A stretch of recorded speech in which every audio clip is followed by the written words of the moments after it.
sidang ya diadili. Tapi biasanya yang masuk penjara tambah gemuk. Dipakani terus karo wong Hongkong, kerjane nggak akeh. Nah, suatu saat nanti kalau aku ketemu anak yang di penjara tak interview nih, biar buat gambaran yang lain-lain kalau dianya sudah sadar dan insaf.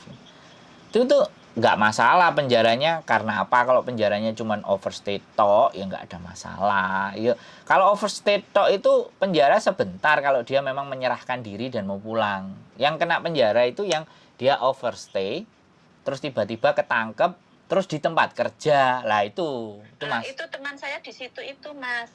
Dia ketangkep, dia posisi sedang kerja.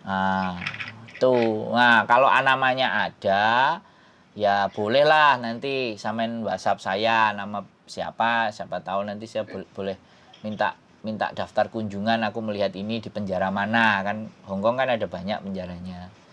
Jadi yang kayak gitu kan sekarang ada. Kan belum keluar Mas, tapi saya nggak tahu dia ditahan di mana itu, saya nggak tahu. Tapi kalau namanya samain ada, KJRI pasti tahu. KJRI ada, pasti Mas. Tahu. Ada. Ya boleh lah nanti samain WhatsApp saya, jadi jangan ngomong di sini. Samain WhatsApp aja. Pakai WhatsApp, ini nomor saya, nanti tak coba tak tengokin, dapat salam dari mbaknya, gitu aja. Jadi tak pingin jenguk juga, pingin ngelihat kondisinya teman-teman. Ada organisasi teman-teman pengajian atau apa yang kadang-kadang bawa makanan, bawa apa. Tapi kadang juga yang di penjara nggak mau ditemuin, ada juga. Jadi, jadi tergantung mereka mau ditemuin nggak gitu loh. Kalau mereka mau ditemuin. Tapi kadang mereka ada yang nggak mau ditemuin. Karena alasan tertentu ya nggak tahu, pingin menghilang dari keluarganya, ya kepingin nggak ada yang mau ganggu atau ngusik kehidupannya gitu kan. Iya paham Mas. Begitu ceritanya. Siap. Berarti saya itu gini Mas, ini kan ibaratnya bom saya sama majikan kan belum meledak gitu loh Mas. Belum meledak. Terus? Belum meledak. Karena semua itu berjalan baik-baik saja, majikan saya juga baik. Nah, terus? Sampai lanjutkan. Terus, misalnya gini Mas, saya mengajukan notis 1 bulan notis, terus saya keluar, terus saya minta ke KJRI minta pulang gitu, gimana Mas? Ya boleh. Kayak gitu ya boleh. Yang punya rekod sama catatan jelek berarti kan sampean sama KJRI aja, belum sampai ke majikan. Nah, iya makanya itu Mas, sebelum meledak saya keluar dulu Mas. Dari kemarin kan saya pertimbangan karena nyawa saya kan nggak di tangan gitu loh Mas, jadi saya masih pertimbangan. Saya pertimbangkan. Iya, seandainya nyawa di tangan Mas, saya udah dari dulu Mas. Nyawa sampean masih nempel di badan Mbak, cuman paspor sampean yang nggak di tangan gitu loh. Enggak lah. Jadi maksud saya gini loh, oke, itu menurut saya juga bijaksana juga. Tapi sampean kan pasti, aku kan nggak ngerti hubungan sampean sama majikan. Kira-kira ketika sampean jujur sama majikan, itu bagaimana respon majikan? Itu dulu. Kalau memang ternyata sampean ajukan notis, kemudian kenapa kok kamu notis? Kan kamu nggak apa-apa, kamu baik-baik saja. Iya, aku cuma takut. Aku belum bayar hutang, takutnya rumahmu akan disamperin gini-gini, aku takut gitu kan. Nah, tapi walaupun sampai notis pun nanti dia tetap nagih di situ gitu loh. Jadi tetap akan nagih ke alamat situ, ibaratnya kalau utangnya memang ke bank resmi loh ya, misalnya bank resmi Hongkong ya, beda sama rentenir loh ya. Kalau rentenir nggak ada masalah menurut saya malahan. Kalau rentenir ya sampean yang diintimidasi gitu loh. Tapi aku nggak ngerti rentenir juga minta alamat majikan atau bagaimana, kan aku nggak ngerti mekanismenya orang utang itu alamatnya ditaruh di mana, kan seperti itu. Karena nek catatan bank persis dan alamatnya sampean yang dituju tapi atas namanya sampean, ya majikan pasti akan emosi di mana bahwa alamatnya dia dipakai gitu loh. Orang Hongkong kan privasinya seperti itu. Menurut saya memang dibicarakannya baik-baik. Karena ini sebuah salah. Dan sampean sudah siap menerima hukuman atau sanksi dari majikan itu apa. Yang penting itu dijujurkan aja ya sudah. Kalau memang notis supaya mereka nggak diganggu-ganggu atau apa ya nggak apa-apa gitu. Siapa tahu dengan sampean berdoa terus ngomong piro se ongkone, Ya wis gak apa-apa ben awakmu aman nyambut gawe ngene tak tutupe iku. Tapi awakmu kudu kerja nang kene gak oleh metu ya, gak oleh notis ya, kan sapa ngerti. Kan kembali lagi kekuatan doa. Doane sampean. Iya, doa saya sih seperti itu Mas, tapi maaf, kemarin itu sempat kejederan satu itu Mas, Mas. Terus? Meledak satu. Terus? Majikan Terus gimana? majikan itu mencari tahu di kantor itu saya punya nominal itu berapa gitu. Terus masih sekitar 10.000. Masih 10.000, majikan saya membantu saya itu 5.000. Dia nggak mau membantu sepenuhnya. Dia membantu saya 5.000 dengan sistem potong gaji 2.000 per bulan. Terus? Gitu Mas. Terus dia nggak sanggup membayar untuk pelunasan itu, dia nggak mau gitu. Terus sekarang kan yang saya sebutkan yang selanjutnya itu kan nominalnya lebih gitu loh Mas. Jadi saya tuh melihat dari situ mereka tuh nggak mungkin gitu loh Mas. Mereka itu nggak mungkin membantu saya. Sedangkan majikan saya juga bukan orang yang punya uang banyak gitu loh Mas. Mereka itu keluarga sederhana gitu Mas.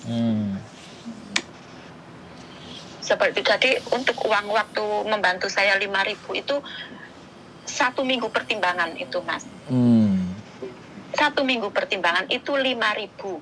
Nah sekarang misalnya saya sebutkan nominal yang selanjutnya itu sudah ya dilihat dari kejadian yang pertama itulah Mas. Seperti itu. Oke. Jadi misalnya saya notis dengan alasan mau pulang seperti itu, menurut panjenengan itu seperti apa Mas? Ya nggak apa-apa. Menurut saya setiap keputusan yang mau sampean ambil saya sangat menghormati, saya menghargai. Tapi sampean kan yang penting mengambil keputusan itu tahu atas dasar resiko. Itu saja. Kan otomatis karena orang salah ya resikonya pasti ada kan ibaratnya. Kalau sampean mau mengambil keputusan yang seperti itu bagi saya ya nggak apa-apa, ya boleh.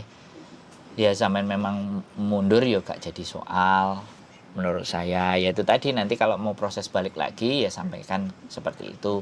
Barangkali nenangin keadaan gitu aja. Gitu. Sekalian minta alamat PT-nya masih Mbak. Kalau itu saya minta alamatnya saja. Nanti di WA ya nanti kan kontak saya masih bisa. Yang penting hubungannya nomor sama saya kan masih ada, dan saya juga masih naik di YouTube kok, ada nomor saya di situ. Bisa sampai menyimpan nomornya, nanti bisa telepon sewaktu-waktu. Nah, bisa diomongin, bisa diceritakan kan seperti itu, monggo, nggak jadi soal. Boleh. Saya kan seperti ini Mas, planning saya itu saya tidak mau melibatkan majikan. Yang saya tidak mau mereka itu susah tersangkut paut dengan masalah saya. Siap. Seperti itu. Siap. Terus saya pengen pulang. Mungkin untuk ngedemno pikir 1-2 bulan, terus saya balik ke sini. Nah, saya balik ke sini itu sedikit-sedikit saya mau bayar hutang saya gitu loh. Bisa. Nggak ada masalah, Mbak. Sebelum saya mati, saya harus bayar hutang. Please tolong jangan membicarakan sesuatu yang bukan hak kita untuk ngelakuin itu gitu loh. Itu bukan hak. Hidup dan mati itu bukan hak kita ya kan. Selama kita masih dikasih hidup ya harus kesempatan. Ya nggak apa-apa. Orang namanya hidup itu pernah ada yang salah, pernah ada yang keblegong, pernah ada yang kejegur jurang tapi yo gak mati. Jadi kan ini hanya masalah gini. Jadi manusia itu gini, kita jadi manusia yang ketika kita jatuh 5 kali, kita siap bangun 10 kali. Logikanya itu begitu. Kalau kita jatuhnya 5 kali, kita sudah harus siap bangun 10 kali. Jung jenenge menungso itu kan nggone salah karo dosa toh, Mbak. Jadi nggak perlu bilang begitu, ya kan? Saya nggak kepingin membunuh harapan seseorang. Saya itu bukan tipe manusia yang mematikan keinginan, membunuh harapan, terus dipangkas saja, enggak. Cuman ayo berpikir bahwa nyawa kita, diri kita, nilai kita itu jauh lebih tinggi dibandingkan kesia-siaan yang tadi atau putus asa.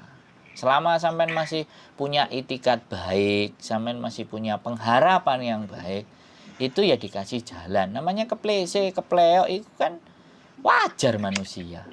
Kan gitu. Wong gurung sampai mateni wong kaya polisi, tembak polisi di rumah polisi. Gak usah Iya. gak usah bingung gitu loh, Mbak. Jadi dirilekskan pikirannya. Saya seneng kalau bisa berbicara, bisa ngobrol sama orang-orang yang lagi sumpek hatinya. Kan lumayan nang sebelah kanan kan ditulis set tanggal sakmene iki ndrung. Soalnya dosa itu pasti, Mbak. Pahala iki rada angel nek gak ngerti kan gitu. Carane golek. Jadi gak apa-apa, boleh. Semuanya pasti ada solusinya. Hidup itu sepaket. Bahagia dan susah itu sepaket, jalannya beriring. Cuman kita mau menaruh mana fokus yang bahagianya atau kita terfokus ke masalahnya gitu. Iya. Kalau terfokus masalahnya ya kayak sampean mau meneng gak sarapan kok wetenge loro sakit mah bayah tambah maneh. Tapi nek sampean fokus kepada bagaimana solusinya dan keluar dari persoalan ini ya jadine mikir. Terus nelpon kancane, aku tolong teleponno wong gandeng sak donya, aku gak wani dhewe. Lah itu kan berarti nalar berpikirnya kan sudah mau cari jalan, mau cari tahu, mau cari info kan gitu toh, Mbak. Siap ya? Sudah sangat sudah tenang kan? Please tolong jangan bicara mati. Kalau sampean mau bunuh diri, saran saya sing digawe gandolan wit lombok ya, Mbak.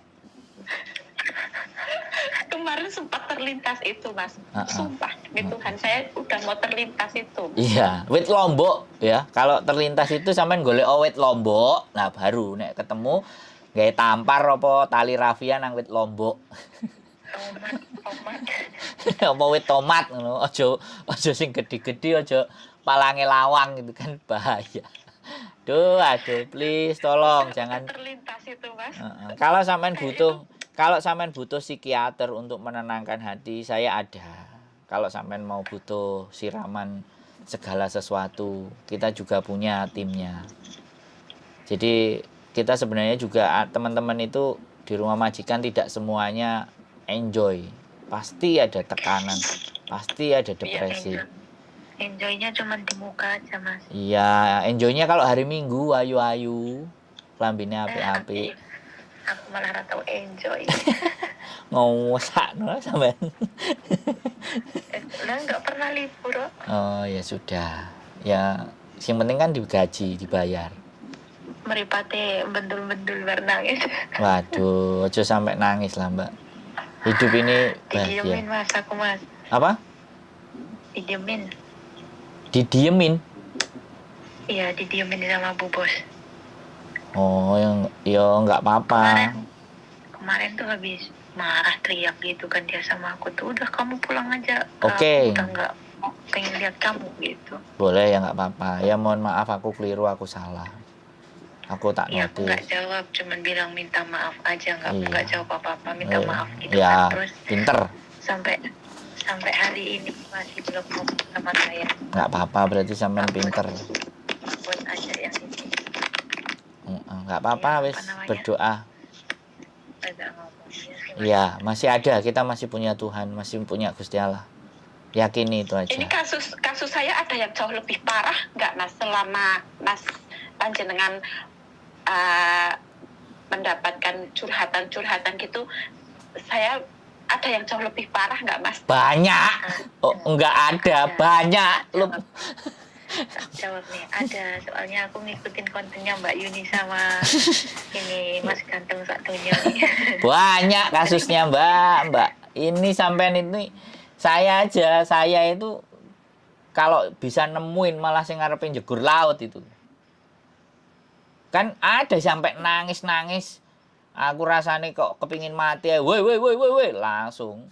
Rene mulai nanggonku aku bilang kayak gitu. Nanti gue tak parani. Banyak, Mbak. Ya karena sekali lagi setelah punya masalah, keluarganya nggak dukung, nyalahno dan semuanya. Terus dia mau bergantung sama siapa kan kayak gitu. Banyak. Iya. Sampean itu kecil, sebagian kecil sampean itu. masih bisa senyum, masih bisa ketawa.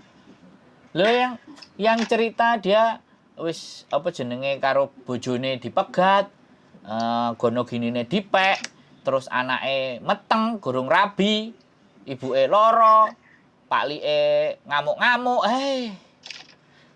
Telepon niku iso 15 menit isine mok nangis tok tak ngejak guyon lah mbak aku. Mbak, sampean nek arepe bunuh diri tak golekno wit lombok ya, tak kei tampar sing gowedhe. Talenono gulu sampean nang ngene wit lombok ya. Terus baru ngekek. Ya ora iso mati terus sampe ngekek-ngekek terus aku jek iso guyu tibake sampean. Wek sik waras sampean berarti. Itu satu. Yang kedua aku bawa ke rumah sakit, Mbak. Anaknya itu depresi, nggak mau makan 3 hari 4 hari. Kayak nyeleleng, tak go nang rumah sakit Wancai. Habis go nang rumah sakit Wancai, go nang rumah sakit Taiwan. Baru setelah mulai saka Taiwan dek sadar, mulih nang Indonesia. Balik neh nang Hong Kong. Lah kok nang omahe majikan Hong Kong iku majikane gak enek dek turu nang kasure majikan. Gawe jedinge majikan. Anduke majikan digawe apa gak koplak? Ya wis stres, depresi, wis mulih, wis nyampe omah digombalik neh nang Hong Kong kan ejene barang ya aku gak mau tak sebut ejene. Jadi yang sampai kayak gitu, Mbak. Jadi linglung lho, sampean ngerti enggak? Sampai ngomyeng. Makanya aku terus golek pendeta, golek pastor, golek yo ustad yai nang kene kan ndak koyo Indonesia. Indonesia ustad yai digakno dhuwit dicoba jabu iso nang kene kan gak gelem diwehi dhuwit. Pendeta diwehi dhuwit piye jal. Akhirnya ya psikolog, psikiater. Ya digawa nang ngono. Mangane iki aku malah golek kasus yang luwih berat neh, Mbak. Yang kemarin berarti yang belum berat ya, Mas? Belum. Ini kasus biasa kayak gini nih, Mbak. Bukan malah menurutku bukan kasus. Yang kasus kemarin loh, yang sidang terus ATM. Money laundry. Itu saya mau hadir, terus ada lagi kemarin sing anaknya majikan nakal terus dijiwit. Majikannya nggak terima, terus disidang. Wah, itu jelas itu blacklist bisa jadi 5 tahun. Soalnya majikannya benar-benar nggak terima terus dikasusno. Nah, itu baru berat. Padahal sepele loh, Mbak. Jiwit anaknya majikan. Jiwit tok loh. Makanya hati-hati mbak anak majikan. Nah, kadang-kadang nggak adil. Awake dhewe dicakar, dikerawuki, digepuki, dibeguki, majikan menengahi. Tapi nek aku ya, ambek anake dibeguki, tak rekam, kondisi tak rekam, delik-delik, aku nang kantor polisi tak laporno. Ben majikane melok mikir lho. Didik anake, gak gelem di intermenit gak apa-apa. Tapi biasanya nek majikane sing salah ngejak damai. Lah nek damai duit. Gitu. Jadi nek aslinya golek duit gampang. Nuntut majikan lebih. Sing wani. Sing gak wani ya jangan. Pokoknya nek wong Jawa ngomong nek wani aja wedi-wedi. Nek wedi aja wani-wani. Itu orang Jawa. Filsafat itu artinya kalau kita berani itu sudah harus dengan tekad yang bulat. Paribasane itu begitu. Nek wani aja wedi-wedi, nek wedi aja wani-wani. Saya juga salah satunya ya saya nyari masalah itu sebenarnya. Ngene iki kan nyari masalah toh, Mbak? Bener enggak? Nyari masalah, kurang kerjaan. Bener enggak? Wong kurang gawean nampani telpone wong-wong ngeluh, wong-wong lorong. Wong-wong purek kan. Wong-wong putus asa itu kan. Iya kan? Seperti kita putus asa. Enggak lah, sampean enggak. Sampean baik. Jadi enggak apa-apa. Tenang, aman, terkendali. Semuanya. Wis begitu solusinya. Ada lagi kira-kira yang menyumbat hati dan pikiran sampean. Wis ndang dibiorno nang kene. Ben lega. Kalau misalnya itu Mas, saya notice terus waktu notice saya mau pulang belum terus ke KCRI minta diantar, boleh nggak Mas? Kalau mau diantar, saya bisanya nganter. Tapi udah nyampe di depan, ini siapa? Nanti kayak gitu dia. Ya nggak, maksudnya saya diantar. Saya kan takut Mas. Saya tuh mentalnya rasanya nggak kuat, Mas. Iya, saya nganterin itu oke, ya kan. Saya nganterin nggak ada masalah. Paling kok aku ya diencem-encem karo KJRI misalnya.